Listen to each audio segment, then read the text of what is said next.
جو تکفیر کی یہاں پر آوازیں لگائی جاتی ہیں، جو مسلمانوں کو کافر قرار دیا جاتا ہے مذہب کے نام پر، کہ وہ مذہبی آزادی، وہ فریڈم آف ریلیجن جو میرے آقا محمد مصطفیٰ نے دی، آپ سے پہلے دنیا کی تاریخ میں کہیں نہیں ملتی۔ الحمدللہ رب العالمین والصلاة والسلام علی سید الانبیاء والمرسلین وعلی الطیبین الطاہرین ورضی اللہ عن الصحابۃ المہاجرین والانصار ومن تبعهم بإحسان الی یوم الدین، اما بعد، اعوذ باللہ من الشیطان الرجیم، بسم اللہ الرحمن الرحیم، وما ارسلناک الا رحمۃ للعالمین، صدق اللہ العظیم۔ حضور آئے تو سر آفرینش پا گئی دنیا، حضور آئے تو سر آفرینش پا گئی دنیا، اندھیروں سے نکل کر روشنی میں آ گئی دنیا، بجھے چہروں کا زنگ اترا، ستے چہروں پہ نور آیا، حضور آئے تو انسانوں کو جینے کا شعور آیا۔ قابل صد احترام، میرے نہایت ہی واجب الاحترام میرے معزز مہمانان گرامی، نہایت ہی ہمارے برادر ڈاکٹر فیصل مہدی شہریاری بھائی اور بشپ خادم بھٹو صاحب، ہندو اسکالر پنڈت منوج چوہان صاحب، اور امامیہ اسٹوڈنٹ کے جو ذمہ داران حضرات ہیں، تمام اسٹوڈنٹس، میرے بھائیوں، تہ دل سے آپ کو السلام علیکم ورحمۃ اللہ وبرکاتہ کہتا ہوں۔ عنوان بڑا ہی خوبصورت ہے اور محمد عربی صلی اللہ علیہ وآلہ وسلم کل کائنات کے لیے رحمت ہیں، یہ قرآن مجید کی آیت ہے، وَمَا أَرْسَلْنَاكَ إِلَّا رَحْمَةً لِلْعَالَمِينَ۔ اے حبیب، ہم نے آپ کو سارے جہانوں کے لیے رحمت بنا کے بھیجا۔ اس میں کوئی شک و شبہ نہیں ہے کہ سرکار ختمی مرتبت آقائے دو جہاں حضرت محمد مصطفیٰ صلی اللہ علیہ وآلہ وسلم جس سماج اور سوسائٹی کے اندر اور جس زمانے میں آپ مبعوث ہوئے، آپ اسٹوڈنٹس ہیں، اگر تاریخ کا مشاہدہ کریں گے، مطالعہ کریں گے، تو اس دور کی جو حالت تھی، قرآن نے کہا کہ وہ جہنم کا معاشرہ تھا، ظلم اور ستم اس معاشرے کی پہچان تھا، عدل اور اخوت جیسی چیزیں اس معاشرے میں کہیں نہیں تھی، غیرت و حمیت کے نام پر جاہلیت موجود تھی۔ اس وقت کی دو بڑی انٹرنیشنل طاقتیں، قیصر و کسریٰ، پوری دنیا پر اس کا راج تھا۔ خود ان کے مذہب کے ماننے والے ان کے ظلم و ستم کا شکار تھے، اور عرب کے اندر جہاں پر جس کو حجاز کہا جاتا ہے، اس پورے ایریا کے اندر ان دو بڑی طاقتوں کے نمائندے بیٹھے ہوتے تھے کہ جو انہی کے اشاروں کے اوپر اس عرب کے لوگوں پر ظلم و ستم کرتے تھے، وہاں کے لوگوں کو غلام بناتے تھے۔ حضرت بلال جیسے ٹیلنٹڈ نوجوان، ان کو انہوں نے غلام بنایا ہوا تھا۔ ایسا معاشرہ کہ جہاں عورتوں کے کوئی حقوق موجود نہیں تھے، انسانیت ترس رہی تھی، اور اس پورے معاشرے کے اندر ظلم و ستم تھا، ہر طرح کی ناانصافیاں وہاں موجود تھی۔ ایک انسان اپنی انفرادی اور فطری ترقیوں جو اس کی ضروریات تھی جسم کی، اس سے وہ محروم تھا۔ تو اس معاشرے کے اندر آپ صلی اللہ علیہ وآلہ وسلم مبعوث ہوئے، اور آپ نے وہاں نوجوانوں کی ایک ایسی ٹیم تیار کی، اسی معاشرے سے ایسے نوجوان نکالے کہ جنہوں نے آگے جا کر اس قوم کی رہنمائی کی اور اسے جنت نظیر معاشرہ بنا دیا۔ آپ اگر پوری سیرت النبی کے اندر دیکھیں گے تو آپ کو نظر آئے گا کہ آپ صلی اللہ علیہ وآلہ وسلم نے اس معاشرے کو کیسے تبدیل کیا. آج میں اس پہ گفتگو اس لیے کرنا چاہتا ہوں کہ آج ہم جس سوسائٹی میں زندہ ہیں, جس معاشرے میں ہم ہیں, ہم بڑی فخر سے کہتے ہیں کہ ہم مسلم سوسائٹی میں ہیں, لیکن کیا ہمارے پاس وہ اخلاق اور وہ اقدار موجود ہیں کہ جو ریاست مدینہ کے اندر موجود تھیں؟ کیا ہم باوجود اس مذہب کے نام لیوا ہونے کے ہمارے اخلاق و کردار اور اعمال کے اندر وہ ساری باتیں پائی جاتی ہیں؟ آپ صلی اللہ علیہ وآلہ وسلم نے عدل کا معاشرہ قائم کیا, بلا رنگ نسل اور مذہب کے انصاف کی فراہمی, آزادی رائے اور آزادی عقیدہ کے اوپر مبنی وہ ریاست مدینہ کا قیام کیا. دنیا کے اندر سب سے پہلی ریاست جہاں پر تمام انسانوں کو بلا رنگ نسل مذہب کے حقوق دیے گئے. آج ہم اپنے معاشرے میں دیکھتے ہیں تو ہمیں اپنے معاشرے کے اندر مذہب کے نام پر فرقہ وارانہ جھگڑے اور مذہب کے نام پر مختلف طبقاتیت اور ڈیوائڈ اینڈ رول کی جو سیاست ہماری سوسائٹی میں ہے وہ ہمیں اس مذہب کے نام پر نظر آتی ہے. نجران سے نصارہ کا وفد نبی صلی اللہ علیہ وآلہ وسلم کے پاس آیا. مسجد نبی کے اندر آپ اس وقت صحابہ کے ساتھ تشریف فرما تھے. ان کی عبادت کا وقت تھا. علامہ ابن القیم جوزی نے, جو شیخ الاسلام ابن تیمیہ کے شاگرد ہیں, انہوں نے لکھا ہے اس واقعے کو کہ انہوں نے کہا کہ ہماری عبادت کا وقت ہے, کرسچن تھے وہ, ہم کہاں پر عبادت کریں گے اور ہماری رہائش کا انتظام کہاں ہوگا؟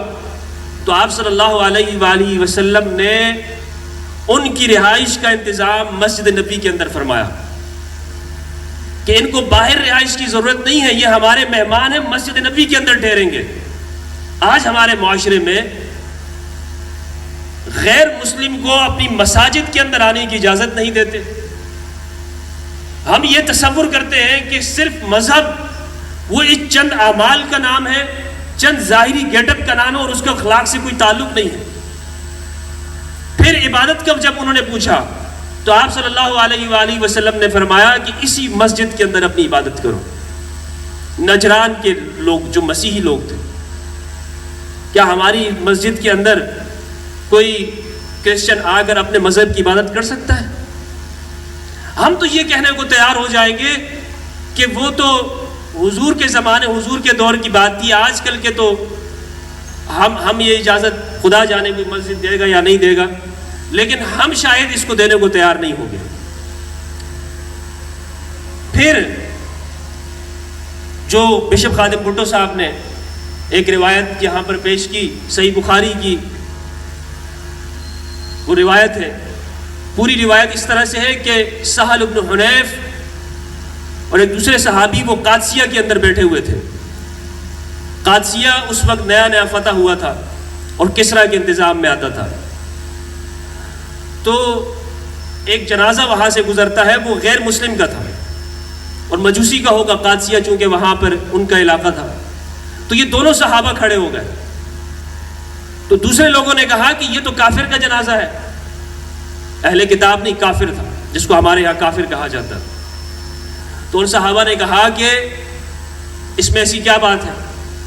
ہم نے خود اپنے آقا حضرت محمد مصطفیٰ صلی اللہ علیہ وآلہ وسلم کو دیکھا کہ ایک یہودیہ عورت کا جنازہ آ رہا تھا, آپ احترام میں کھڑے ہو گئے. صحابہ نے عرض کیا یا رسول اللہ یہ تو یہودیہ خاتون ہے. آپ نے فرمایا الیست نفسا, کیا یہ جان نہیں ہے؟ یہ جو ہمارے وسعت ظرفی رحمت للعالمین صلی اللہ علیہ وآلہ وسلم نے اس کائنات کے سامنے پیش کی, آج یورپ بھی کہتا ہے کہ وہ مذہبی آزادی, وہ فریڈم آف ریلیجن جو میرے آقا محمد مصطفیٰ نے دی, آپ سے پہلے دنیا کی تاریخ میں کہیں نہیں ملتی. یہ تو بعد میں اقوام متحدہ نے ہیومن رائٹس کا جو چارٹر پیش کیا ہے اس میں آزادی رائے, انسانی حقوق, یہ ساری چیزیں پیش کی ہیں. اس لیے یہ جو عنوان آپ نے رکھا ہے, میں سمجھتا ہوں کہ ہمیں اپنے رویوں اور کردار کے اندر ان چیزوں کو اپنانے کی ضرورت ہے. رحمت للعالمین, آپ پوری جہانوں کے لیے رحمت ہے, صرف رحمت للمسلمین نہیں ہے, پورے جہان, پورے تمام عالمین کے لیے رحمت ہے. ایک صحابی نے ایک صحابی نے عرض کیا، ایک جنگ کے موقع پر آپ صلی اللہ علیہ وآلہ وسلم صفوں کو درست فرما رہے تھے، تو ایک چھڑی کے ذریعے سے صحابی کو پیچھے کر دیا کہ پیچھے ہو جاؤ. صفیں درست کرنے کا اہتمام آپ بہت زیادہ فرماتے تھے. تو اس کو چھڑی لگ گئی. اس نے کہا یا رسول اللہ آپ نے مجھے تکلیف دے دی، آپ نے مجھے تکلیف دے دی. یہ الفاظ سننے تھے کہ محمد عربی رحمت للعالمین صلی اللہ علیہ وآلہ وسلم نے اپنے آپ کو بدلے کے لیے پیش کر دیا، قصاص کے لیے پیش کر دیا. اگر مجھ سے تمہیں تکلیف ہوئی ہے تو مجھ سے بدلہ لے، میں حاضر ہوں. فرمایا یا رسول اللہ آپ کے جب مجھے آپ نے چھڑی سے آپ نے پیچھے ہٹایا ہے تو میرے جسم پر قمیض نہیں تھی، آپ کے جسم کے اوپر قمیض ہے. میرے نبی نے فوراً اپنا کرتا مبارک اتار دیا. فرمایا لو مجھ سے قصاص ہوا.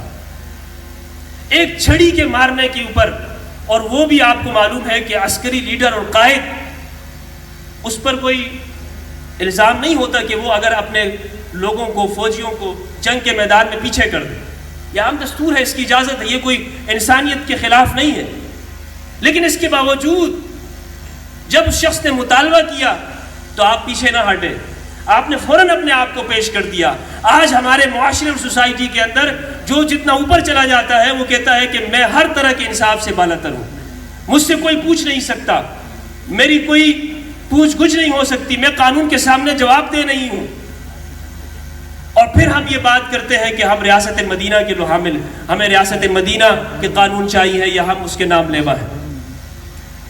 تو جب آپ نے پیش کیا، وہ صحابی آئے اور آپ کے ساتھ چمٹ گئے، لپٹ گئے. انہوں نے کہا یا رسول اللہ مجھے زندگی میں یہ خواہش تھی کہ میں آپ کے جسم سے اپنا جسم مس کروں. یہ تو میں نے ایک موقع جانا، کہ غنیمت جانا، اور میں نے آپ کے اس بات کو غنیمت جانتے ہوئے آپ کو جو ہے آپ کے جسم سے لپٹ گیا ہوں. وہ اپنی محبت کرنا چاہتے تھے. تو اس طرح ہم جب سیرت کا مطالعہ کریں گے، آج کے نوجوان جو یونیورسٹی کا نوجوان ہے وہ سوال کرتا ہے، اس کے سامنے مختلف سوالات ہیں، اس کو جوابات چاہیے. صرف جذباتی باتیں کرنے سے، صرف مذہب کے نام پر چند رسم و رواج اور چند چیزیں اپنانے سے ہم اپنے نوجوان کو مطمئن نہیں کر سکتے. اگر ہم اپنے معاشرے میں سیرت النبی صلی اللہ علیہ وآلہ وسلم کا عملی نمونہ نہیں دیکھیں گے. وہ یہ کہتے ہیں آپ تو بڑی امن کی بات کرتے ہیں، لیکن مجھے بتائیے کہ مسلمان جتنے بھی دنیا میں ممالک ہیں کہاں پر امن ہے؟ سب تو جنگوں میں لگے ہوئے ہیں، شیعہ سنی فسادات ہیں، قتل و غارت گری ہے، ہاتھ باندھنے اور ہاتھ چھوڑنے پر آپ لوگ لڑ رہے ہیں، اور بات یہ کرتے ہیں کہ رحمت للعالمین. اس وجہ سے یہ جو ایک ہماری گفتار ہے اور ایک ہمارا عمل ہے، یہ ہمارے اس تضاد کو اپنے معاشرے سے ختم کرنا ہوگا.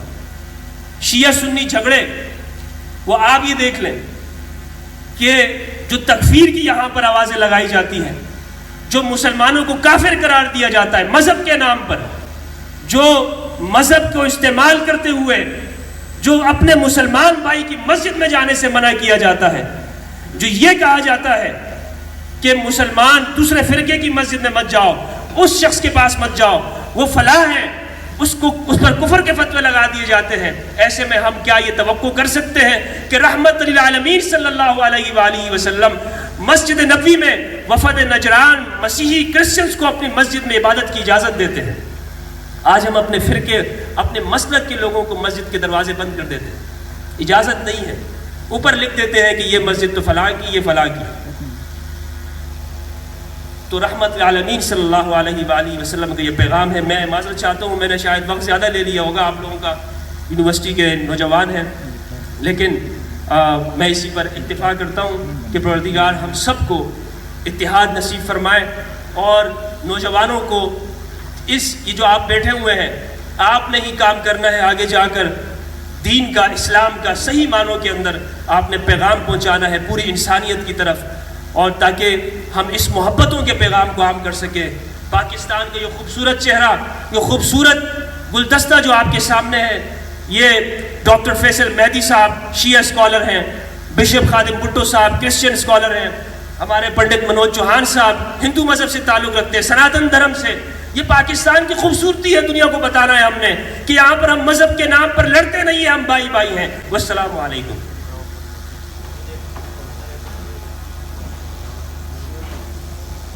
بانی